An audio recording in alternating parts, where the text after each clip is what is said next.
Okay, project proposal.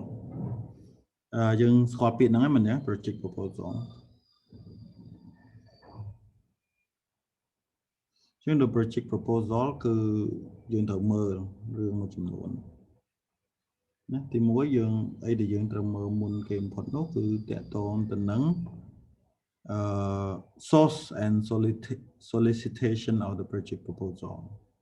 Chứ dương mơ source bảo để ai thưa project nên đùm nào cả từ bán cứ mơ nó không within the organization tại dương phong thử ấy. Secondly, you must request for proposal from the external resourceឬក៏ contractor មួយយើង create proposal ពីផ្ទៃក្នុងរបស់យើងទី2យើងអាចធ្វើ proposal ហ្នឹងតែ base ទៅលើការ propose ពីខាងក្រៅឧទាហរណ៍ដូចជាខ្ញុំស្នើសុំឲ្យអ្នកទាំងអស់គ្នាធ្វើជា project plan project សម្រាប់ term នេះចឹងអាហ្នឹងគេឲ្យឈ្មោះថា request for proposal ចឹង request ទៅយើងដូចជា organization មួយចឹង accept my proposal without condition with condition right accept my proposal with condition if you don't do the proposal you don't achieve your objective you fail right okay and then you do the ranking proposal and selection of the project when you do the ranking which means that you prioritize. So when you prioritize, you need to remember that the prioritize based on the discipline, accountability, responsibility, constraint, reuse flexibility, and loss of power. Okay. So when you rank the project, you need to understand this. Okay. And then finally, you do the managing the portfolio by managing based on the senior management input, or you can do the priority team project office to respond, managing the portfolio. So managing portfolio sometimes it's difficult, okay, difficult.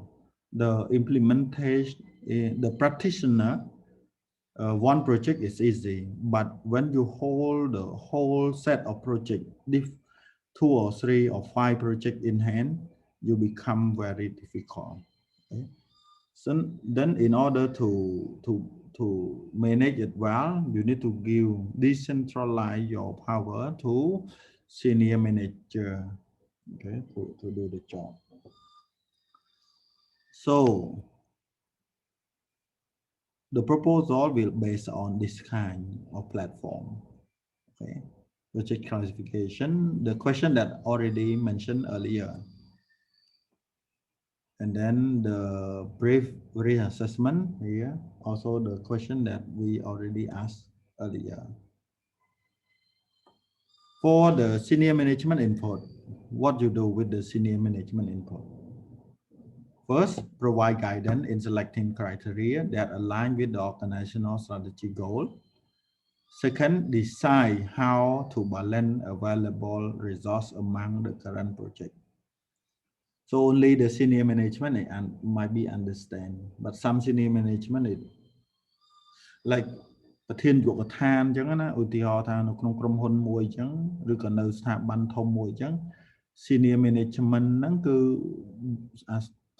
អាចជាប្រធានយុគដ្ឋានចឹងមានតែគាត់ទេដែលដឹងថានៅក្នុងយុគដ្ឋានគាត់ទាំងមូលហ្នឹងមាន resource available ប្រមាណសម្រាប់ធ្វើកិច្ចការងារអូខេយល់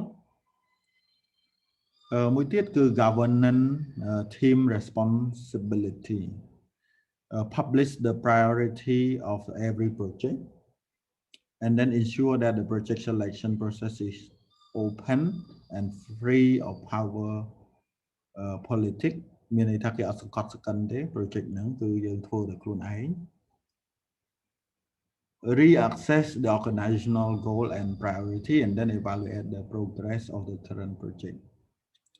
It's called governance ធ្វើចឹងដើម្បីអីធានាថា project ហ្នឹងគឺ work in a proper way check and balance okay So the process of screening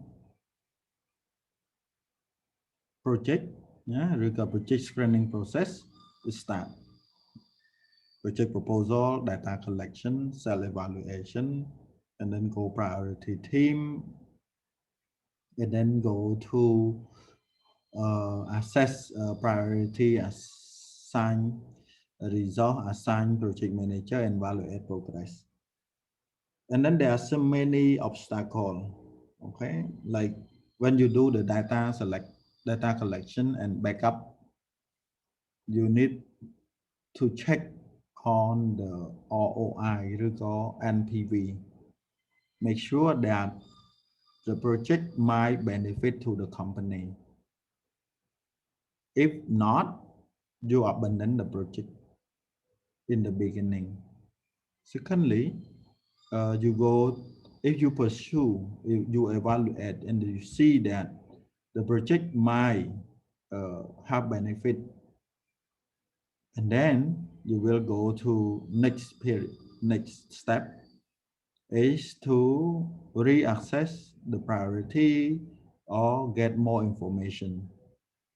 But if the information not enough and the reassessment of priority is not not now, I mean not the time to implement the project, you might reject the project as well.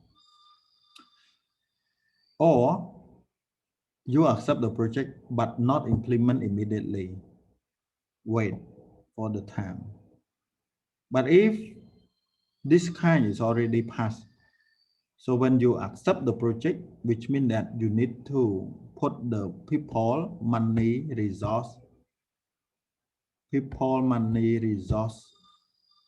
material in order to implement the project. And then finally, you do the evaluation. So when you do the evaluation, it will be based on this platform, okay? And then you go to the project portfolio metric. There's four kinds. One is NPV, commercial potential, and technical feasibility. So when the NPV is high and technical is high, it's called bread and butter. And if the NPV is low and technical is low, it's white elephant. And when the NPV is high, NPV is high, yeah, and one is the low, the NPV is low and technical is high, is bread and butter. But if it's high, it's pearl. If high low, it's oyster. So what does it mean here? The explanation. Bread means the period that involve the evolutionary improvement to the current project and service.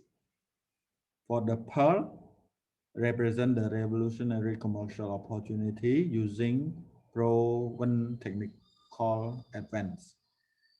Oyster represent the involved technology breakthrough with the high commercial payoff. And white elephant is no show the promise at one time but are no longer viable. Okay, this is the balance of the portfolio. So when you start doing the project, it's called commercial, called financial. This one is non-financial, right? Financial, non-financial. When you combine together, it will have the name for each. Okay, this is the key term. Every session you need to give the definition of each key term. Implementation gap, you already studied, right? What does it mean? Net present value, what does it mean and how you use it?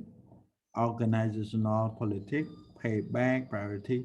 So you need to give the definition of each. Okay, and